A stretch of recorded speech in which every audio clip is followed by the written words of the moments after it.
As you can see, there is a designated three-way valve for each and every cargo hold, which in normal situation, the air will pass through these hoses and will then pass through this universal drain box, which the moisture and the dirt are being collected in the drain box. And then the hoses will lead you into this panel. So what is inside this panel? Are individual boxes which has a smoke detector sensor.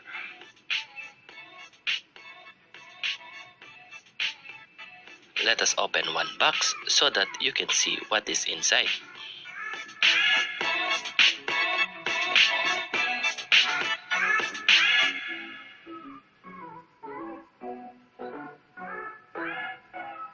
It's a smoke detector head which is also connected to our fire alarm system. So the sample air will then pass through this box and will process by the smoke detector if you have smoke in the cargo hold or not, and then will pass through this small hole and eventually will be sucked again through this pipe, which this pipe will then lead you into two exhaust fan motor.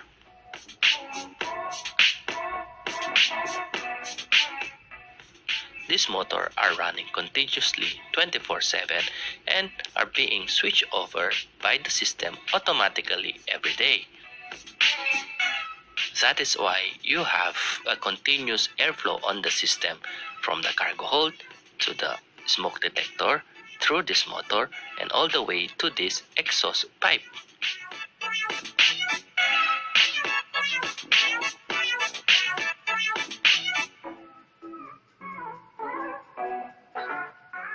So now, I'm going to test one detector, but before that, we need to put the system into test mode. We need to do this so that the fire alarm will not sound to the whole vessel. So in this vessel, the cargo hold smoke detector is in zone 5. I always double check if my disablement is really taken into effect. Testing of fire detector is part of our monthly job. So now let's check the line 4, which is the cargo hold number 9. So I'm using the smoke detector.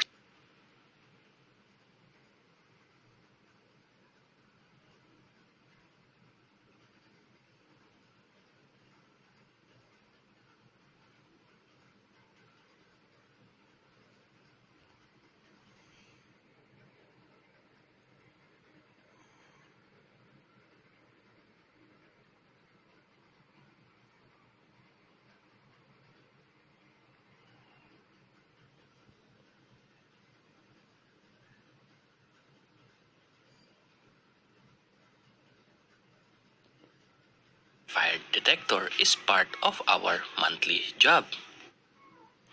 So now let's check the line 4, which is the cargo hold number 9. So I'm using the smoke detector spray to activate the alarm.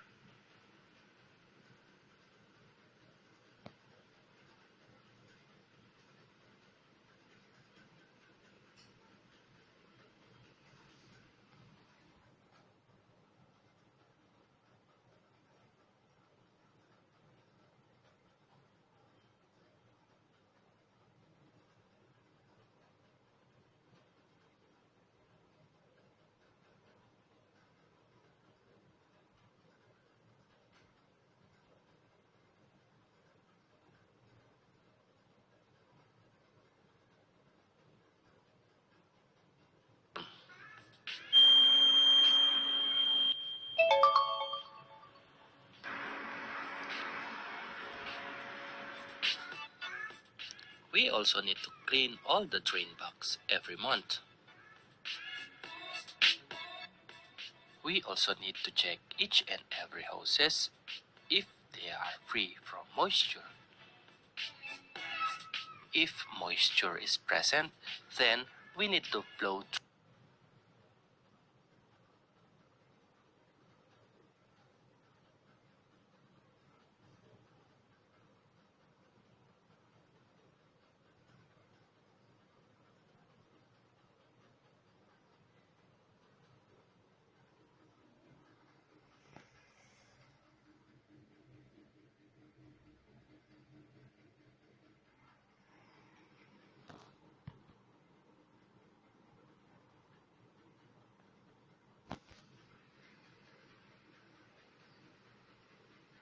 through the line.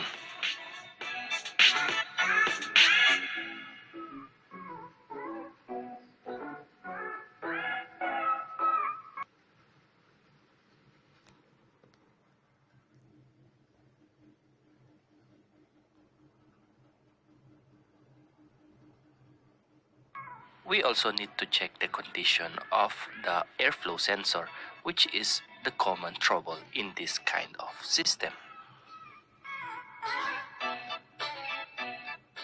We also need to check each and every fire detector box to free the system from any contaminants.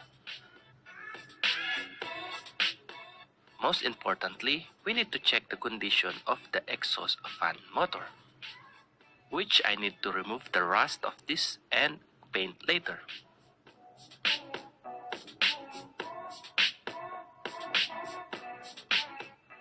In case of fire in the cargo hold, then the fire alarm will automatically be sounded. Of course, the ship will use all the available firefighting equipment to contain the fire.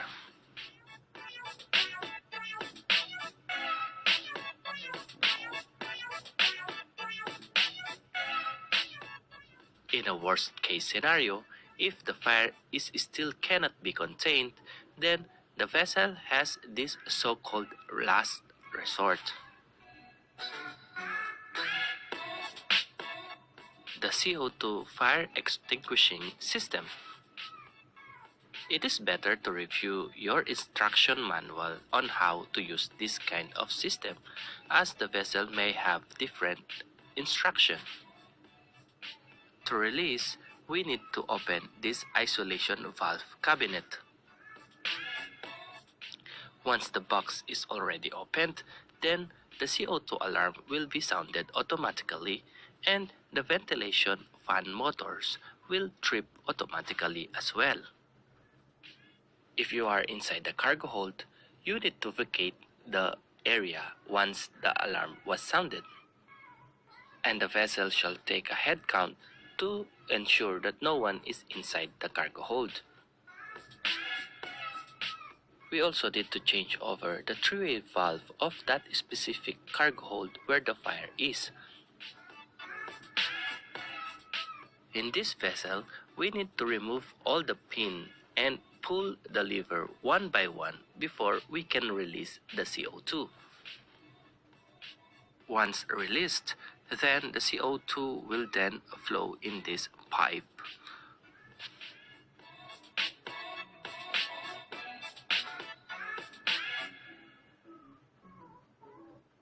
Which will pass on the isolation valve which was opened a while ago.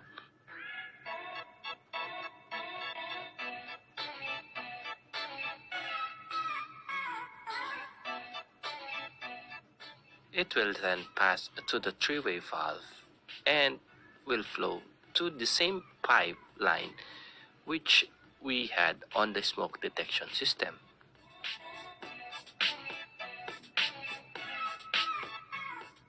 So this is the pipings on the side passage all the way to each and every cargo holds. Let me bring you to the cargo hold to show you how big and wide they are.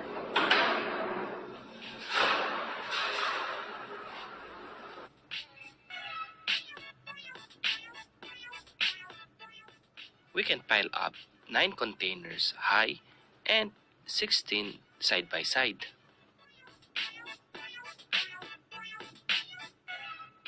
Again, once you are inside the cargo hold and you hear any alarm, then you need to vacate that area. Please also remember that your vessel might have different instruction manual on how to release the CO2 system. I hope you learned something from this video. Please continue to support this channel and hit the subscribe button for